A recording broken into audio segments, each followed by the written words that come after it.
श्रीलंका का द्वीप कई चीजों के लिए प्रसिद्ध है, चाहे वह खूबसूरत नरम रेत वाले समुद्र तट हो, हरे भरे चाय के बागान हो, भव्य पहाड़ हो या समुद्र वनस्पति और जीव हो। इसके साथ साथ देश के पास एक समृद्ध इतिहास और बहुमूल्य विरासत भी है, जिसका प्रमुख संबंध रामायण से है। इस देश में कई स्थान हैं जहां रामायण की महत्वपूर्ण घटनाएं घटी। महाकाव्य रामायण में कहानी को आकार देने में लंका एक महत्वपूर्ण भूमिका निभाती है। राजा रावण के निवास को सोने से बने घरों और महलों वाले एक द्वीप के रूप में वर्णित किया गया है। श्री राम की सेना ने समुद्र पार करने के लिए उस पर पुल बनाया। अंततः उन्होंने रावण के साथ युद्ध पर विजय हासिल की और सीता माता को लेकर वापस आए। लंका को आज आधुनिक श्रीलंका के नाम से जाना जाता है। हर साल लाखों हिंदू श्रद्धालु श्रीलंका की यात्रा करते हैं। उनमें बहुत महत्वपूर्ण है वो स्थान जहां रामायण से जुड़ी घटनाएं घटी थी और वहां जाने से बड़ी अद्भुत अनुभूति होती है। इन स्थानों में से कुछ प्रमुख स्थानों की चर्चा हम इस वीडियो में करेंगे।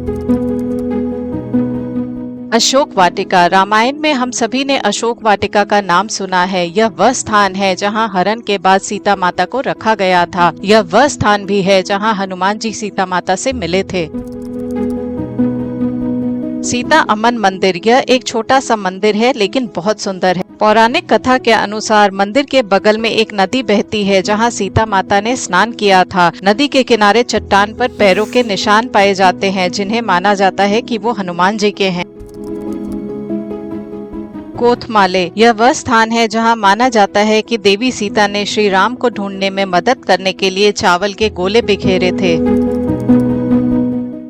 थोटुपोला कांडा। रामायण में हम सभी ने रावण के शक्तिशाली विमान पुष्पक के बारे में सुना है। ऐसा कहा जाता है कि रावण के पास 6 हवाई अड्डे थे और कई पौराणिक रथ और विमान थे जो उसने अन्य राजाओं से युद्ध में जीते थे। थोटुपोला कांडा उन 6 हवाई अड्डों में से एक हवाई अड्डा है। कहा जाता है कि सीता माता को अपहरण के बाद रावण वहीं लेकर आया था। थोटुपोला कांडा श्रीलंका की तीसरी सबसे ऊंची चोटी है और अब यह एक लोकप्रिय ट्रैकिंग स्थल है। संजीवनी पर्वत। घातक बाणों से घायल लक्ष्मण जी की जान बचाने के लिए जादुई जड़ी बूटी लाना भगवान हनुमान पर था। भ्रमित होकर न ढूंढ पाने पर हनुमान ने पर्वत को ही उठाने का निर्णय लिया। संजीवनी बूंदे पहाड़ी की चोटियां हैं जो 5 स्थानों पर गिरी हैं। ऐसी ही एक जगह है रितिगाला, जो जादुई जड़ी बूटियों और चिकित्सीय महत्व के वृक्षारोपण से भरा एक सुंदर और रहस्यमय स्थान है। रितिगाला श्रीलंका की सबसे ऊंची पहाड़ की चोटी है। रितिगाला को श्रीलंका के सबसे पवित्र स्थलों में से एक माना जाता है और स्थानीय लोगों की मानना है कि यक्ष यहाँ बागानों की रक्षा करते हैं। अन्य 4 स्थान जहाँ माना जाता है कि ये हिस्से गिरे थे वे हैं गैले में रुमासाला, हबराना अनुराधापुरा रोड में रितिगाला, मन्नार में थल्लाड़ी और उत्तर में कच्चा तीवू। नीलावारी जाफना में एक प्रसिद्ध गांव है जहां एक प्रसिद्ध तीर्थ स्थल है। लोक कथाओं के अनुसार अज्ञात गहराई का भूमिगत कुआं राजा राम के द्वारा बनाया गया था। जब युद्ध के दौरान सेना के सामने जल के संकट की समस्या खड़ी हुई तो भगवान श्री राम ने एक जादुई तीर जमीन पर मारा था और पानी फूट पड़ा था, जो आज तक नहीं सूखा है।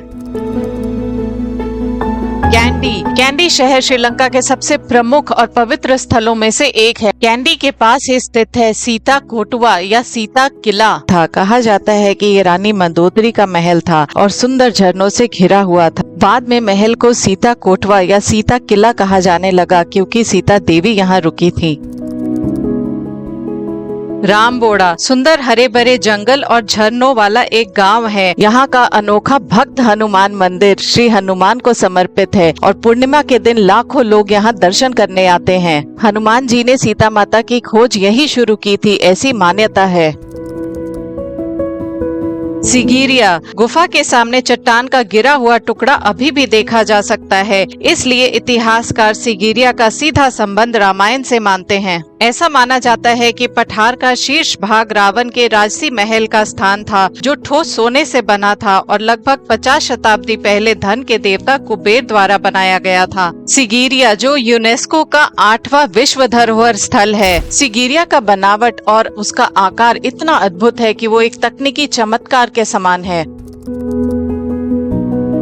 दुनुवीला लगगाला में स्थित दुनुवीला झील वह स्थान माना जाता है जहां भगवान राम ने एक ही युद्ध में रावण को मार डाला था। लोक कथा के अनुसार इसी झील से राजा राम ने ब्रह्मास्त्र चलाया था।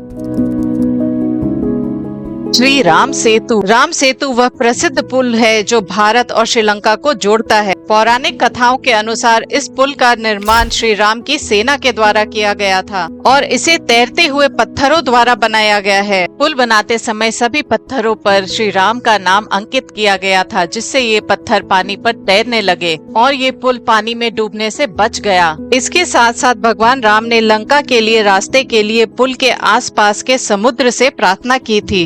रामायण में राम सेतु का उल्लेख बहुत विस्तार से आता है और इसके बड़े महत्व के बारे में हम सभी जानते हैं।